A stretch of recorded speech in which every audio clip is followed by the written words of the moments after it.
यहाँ पर जो पीड़ित परिवार है उन लोगों से मिलने के लिए आए थे। त्रासदी ये है कि बिहार में किसी भी परिवार के साथ, किसी व्यक्ति के साथ कोई दुर्घटना, जघन्य अपराध हो जाए तो सरकार जिसके साथ दुर्घटना हुई वो तो भुगत ही रहा है, उसके साथ साथ जो लोग उसके साथ खड़े हैं वो भी परेशानी में पड़ जा रहा है। ये जो घटना है जिसमें एक माइनर छोटी बच्ची के साथ रेप हुआ है, उसके बाद उसकी हत्या हो गई और उसके बाद जब समाज उग्र हुआ या समाज ने उस प्रोटेस्ट किया, कुछ प्रदर्शन हुआ है, तो जैसा कि लोग बता रहे हैं कि उसमें 40 से ज़्यादा लोगों को नामजद अभियुक्त बना दिया गया। तो समाज दोनों ओर से मारा जा रहा है।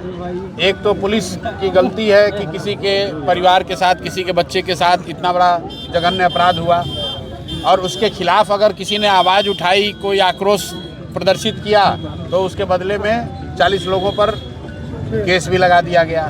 जो मुझे लोग बता रहे हैं अभी जो पीड़िता के साथ हुआ वो तो ठीक, जो भी हुआ वो तो चल रहा है, उस पर पुलिस ने शायद कार्रवाई की है। लेकिन अभी मैं जिन लोगों से मिला हूँ, पूरा जो यहाँ मोहल्ला है वहाँ पर तो लोग इस बात को लेकर ज़्यादा परेशान हैं कि हर दिन यहाँ पुलिस रेड कर रही है और कोई 6 लोग जेल में हैं और बाकी के करीब 38-39 लोगों को पुलिस खोज रही है।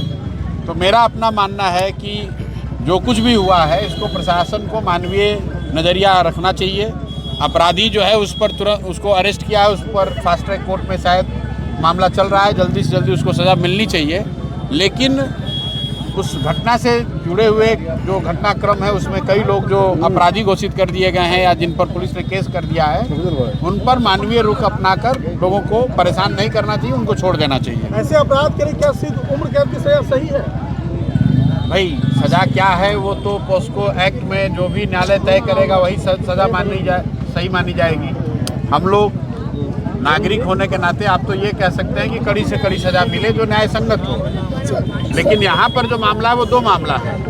एक जो रेप और हत्या का मामला है उसमें जो अभियुक्त है वो अरेस्ट कर लिया गया है। लेकिन जो दूसरा मामला है जिसको लेकर यहाँ ज़्यादा हंगामा है वो ये कि जब ये घटना हुई तो उसके प्रोटेस्ट में जो लोगों ने एक जगह कहीं लोग जमा हुए या पुलिस से उनकी कोई बकझक हुई या मुठभेड़ हुई, मुठभेड़ तो नहीं कहेंगे, झड़प हुई, उसके आधार पर 40 से ज़्यादा लोगों को नामजद अभियुक्त बना दिया गया है। तो मैं जो आपको बता रहा हूँ बिहार में स्थिति ये है कि आपके घर में डकैती हो गया, आपके यहाँ मर्डर हो गया और अगर मोहल्ले वाले उसके खिलाफ प्रोटेस्ट कर रहे हैं तो डकैती से करने वाले से ज़्यादा पुलिस की चिंता ये है कि जो प्रोटेस्ट कर रहा है उसको पकड़ो। वो मेरी समझ से गलत है। तो हम लोग यहाँ पुलिस के वरीय जो पदाधिकारी हैं उनसे भी ये आग्रह करेंगे, बात करेंगे अपने स्तर पर भी कि जिन लोगों पर को आपने उपद्रव के नाम पर जिन पर केस किया है उन पर सहानुभूति पूर्ण रवैया अपनाकर उन पर कार्रवाई नहीं की जाए। अभी तक नहीं आए हैं। विधायक और सांसद क्यों आएंगे? जब आप उनको मुफ्त में वोट दीजिएगा तो विधायक और सांसद क्यों आएगा? विधायक और सांसद को मालूम है कि अगली बार जब चुनाव होगा आज से 2 वर्ष के बाद, साल भर के बाद, 2 साल के बाद चुनाव होगा तो फिर आपको हिंदू मुसलमान बनाया जाएगा, अगड़ा पिछड़ा किया जाएगा, तब लोग अपना कष्ट भूल जाएंगे। आपके बच्चों के साथ क्या हुआ, आपके साथ क्या हुआ भूल जाइएगा। और चुनाव के दिन फिर मोदी जी का नाम सुनकर, नीतीश जी का चेहरा देखकर, लालू जी का सुनकर आप वोट दे दीजिएगा। आज कोई नहीं आ रहा है देखने। यही बात तो जनसुराज 3 बरस से बता रहा है कि भाई अगर आप अपना और अपने बच्चों की चिंता नहीं करोगे तो ना उसके लिए पढ़ाई होगी, ना उसके लिए रोजगार होगा, ना उसके लिए सुरक्षा होगी। कितनी सुरक्षित है बेटियां? मेरा ये सवाल बिहार में। भाई जो पिछले 2 महीनों से हम लोग देख रहे हैं, अभी तो नई सरकार चुन कर आई है, अभी बोलने पर तो लोग यही कहेंगे कि अभी कार्रवाई हो रही है, लेकिन पिछले 2 महीने से आप देख रहे हैं, चाहे जहानाबाद के नीट की छात्रा का मामला हो, मधेपुरा में, खगड़िया में, पूर्णिया में, हर जगह रेप और मर्डर की जो घटनाएं हैं वो बहुत बड़ी संख्या में अभी लोग बता रहे हैं और ये उसी कड़ी में एक घटना है। लेकिन मैं जो बात आपके जरिए बताना चाह रहा हूँ बिहार के समाज को कि आपके साथ कोई दुर्घटना हो जाए, कोई आपके साथ, आपके परिवार के साथ, आपके जानने वाले के साथ जघन्य अपराध कर दे, तो अपराधी जब पकड़ा जाएगा, लेकिन अगर आपने आवाज़ उठाई तो सबसे पहले आपको पकड़ा जाएगा। जो मुझे यहाँ समझ में आ रहा है कि भाई 6 साल 7 साल के बच्ची के साथ जघन्य अपराध हुआ है, रेप हुआ, मर्डर हुआ, स्वाभाविक तौर पर लोग वहाँ उग्र होंगे ही होंगे। और लोगों ने जो प्रदर्शन किया, पुलिस से उनका जो झड़प हुआ, उसके आधार पर पुलिस पर कोई दोष नहीं है। पुलिस ने 6 लोगों को पकड़ के अंदर कर दिया। तो भाई जो जघन्य अपराध हुआ तो कितने पुलिस वाले सस्पेंड हुए ये भी तो बताओ।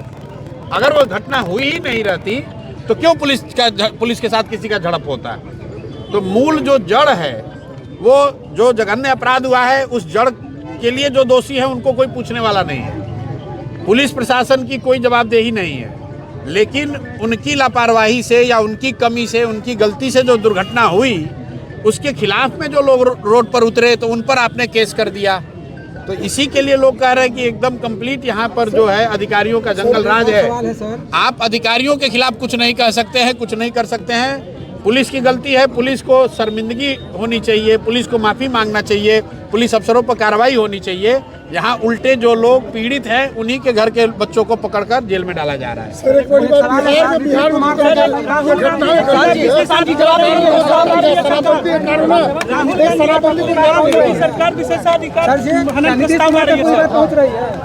नीतीश कुमार तक पूरी बात पहुंच रही है।